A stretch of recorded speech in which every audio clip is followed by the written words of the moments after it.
¿Qué tal, parceros? Espero que estén muy bien. Hace algunos momentos se publicó el último dato de inflación para Estados Unidos. Se publicó en un 3% por debajo del 3,1 esperado. E inmediatamente los mercados empezaron a reaccionar, o casi todos empezaron a reaccionar. Como podemos ver, el dólar index empezó a caer por fuerza, niveles más bajos en más de un año. El oro tuvo un movimiento al alza. Las acciones, viendo el S&P 500 aquí en la parte inferior izquierda, también ha tenido un incremento importante en el día, y el único que se ha quedado rezagado por el momento al menos es precisamente Bitcoin, que ya vamos a analizar qué es lo que está pasando. Primero, hablemos un poco del contexto macro de esto que estamos viendo aquí en pantalla. ¿Por qué cae el dólar index? El dólar se debilita precisamente por ese dato de inflación. Como vemos, la inflación ya en un 3% está bastante por debajo de lo que están las tasas de interés en Estados Unidos. Recordemos que la tasa en este momento la tienen en 5,25%, y se espera que en la próxima reunión, con un 92% de probabilidad, vuelvan a subir 25 puntos básicos.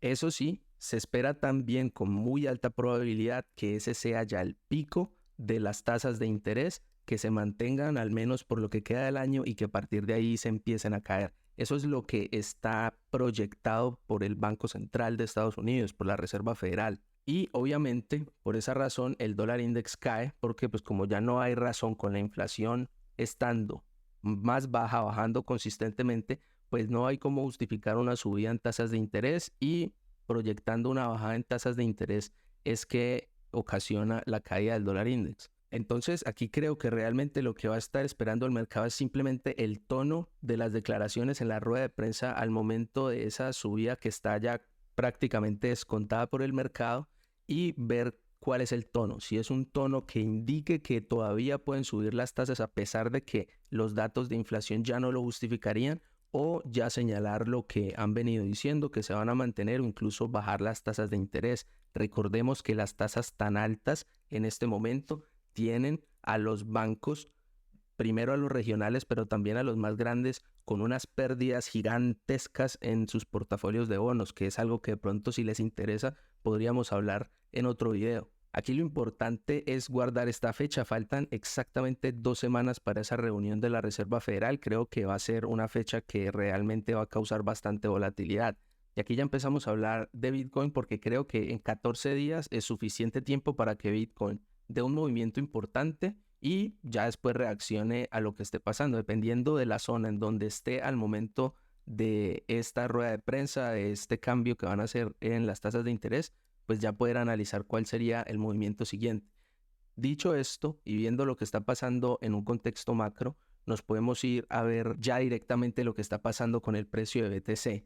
Vemos que el precio sigue estancado por debajo de los $31,000, se contrae cada vez más el precio. 30-31 ha sido el rango de las últimas semanas, y pues ese rango no va a durar toda la vida, eventualmente tendrá que romper. En mi opinión, la mayor probabilidad sigue siendo un rompimiento al alza, aunque pues está difícil recomendar una compra en esta zona. Ya lo dije en el video anterior, comprar en esta zona es casi que comprar al máximo del año, y el riesgo es alto por esa misma razón.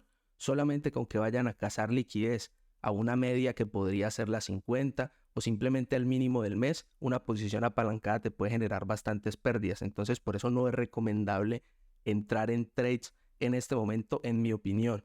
Viendo el contexto, con el dólar cayendo, el oro subiendo, las acciones subiendo, prácticamente los activos de riesgo subiendo contra el dólar, precisamente porque el dólar está cayendo, y Bitcoin estancado, pues no veo mucha razón para que Bitcoin no dé ese rompimiento por encima de 31. Y aquí volvemos a hablar del tema de las opciones, porque creo que ahí es donde está la salsa. Todos estos días, esos vendedores de opciones han seguido drenando y ordeñando más bien esa prima, esa teta de las opciones, vendiéndolas de 31, y la realidad es que sigue el mismo escenario. Hay mucha exposición de gama todavía en 31, y un rompimiento en 31 da altas probabilidades de que se acelere, de que intenten un gamma squeeze para esos vendedores de calls que han estado acumulándose en esa zona.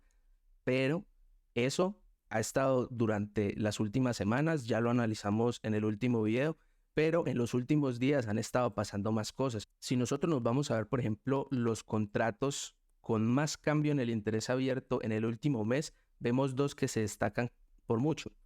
El call de 33 para el 28 de julio y el call de 40.000 para el 29 de diciembre. Son dos que se han estado negociando mucho, que han incrementado el interés abierto, es algo más importante que el propio volumen, y esto ha venido pasando en las últimas semanas, no tanto en el último mes, sino en las últimas semanas. Y veamos entonces más a detalle cuál ha sido el volumen de esos contratos precisamente. Entonces veamos qué es lo que ha pasado al 28 de julio en ese call de 33 y qué ha pasado al 29 de diciembre en ese call de 40. Vamos a verlo muy rápidamente. Para el 28 de julio vemos que ahí en 33, bueno, ha habido ventas en el último día, pero estamos hablando del último mes. La mayoría son compras por mucho. Así que el doble de compras de call respecto a las ventas, y vemos a ver el interés abierto que debe haber subido en el último mes. Claro, es el que más ha subido en interés abierto en el último mes. Entonces eso es algo alcista, o sea, están tomando una postura alcista en el mercado, otros operadores diferentes que los que han estado acumulándose en 31 y que todavía no se han salido porque todavía les está dando dinero vender ese call y seguir capturando esa prima día tras día. Aquí lo importante es ver cómo otros operadores grandes se están tomando confianza para tomar posturas más alcistas ya para expiraciones posteriores. Por ejemplo, esta que es para el final de este mes. Y el otro contrato que vimos que se destacaba era para el 29 de diciembre, el de 40.000. Igual vemos casi exclusivamente compras. El interés abierto también debe haber subido más que todo ahí en 40.000. Correcto, en 40.000 ha subido bastante y son más que todo calls. Entonces, esto es una ballena que se posicionó para un movimiento alcista, que en principio, si las aguanta la expiración, gana solamente si el precio está por encima de 40.000, pero las está comprando ahorita muy baratas, muy out of the money. Entonces yo creo que si el precio de Bitcoin tiene un movimiento alcista en el corto plazo, incrementa mucho la volatilidad, esta persona se saldría de esa posición igual con muy buena ganancia y no tiene necesidad ni siquiera el precio de llegar a 40.000. Entonces, eso sí, día tras día que pase, cada día va a ir perdiendo dinero por el efecto de teta. Entonces, bueno, otras cosas que también podemos profundizar en otros videos. Aquí lo importante es ver cómo se mantiene la situación. Hay mucha exposición de gamma en 31. Hay otros que ya lo han estado viendo y por eso se han estado posicionando más alcistas en el mercado. Y pues yo creo que si se mantienen estas condiciones, no habría razón para que Bitcoin no rompa por encima de 31.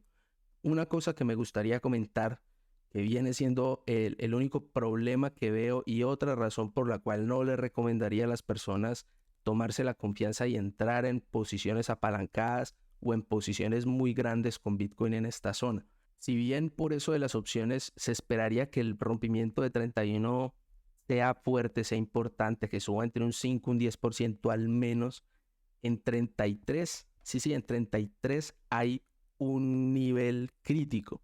Ese nivel crítico, ¿cuál sería? Sería el nivel que se rompió justo en el colapso de Luna. Recordemos este tweet histórico que tenemos acá, que el creador de Luna diciendo que quedaran tranquilos, lads, que iba a meter más capital, y justo cuando eso fue que colapsó todo y se fue al carajo.